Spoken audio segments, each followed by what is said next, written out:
bede nikete cages gi mamoko na ka rech olewo mane wi pi dibed nen kaluwore koda rach mago mag aluora wacho ni pollution mag aluora ma bende kelo kata mana tho mago mag remo pogore pogore.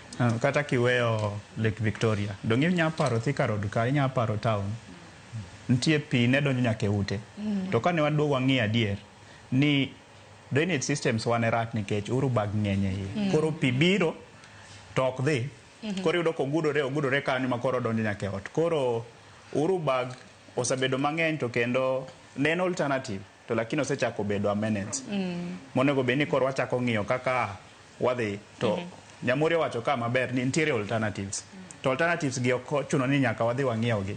Alternatives gi wanyalo tiyo wacho ni nitie gik ma wanyalo bedo takataka e ot lakini gin gik ma pod nyalo tiyo. Iwacho watch box owacho wach inyalo dhi ng'iewo bag kaka mowacho ni mtumba inyalo yudo gi $100 $200 to en gima inyalo tiyogo. Koro en mana kaka being innovative.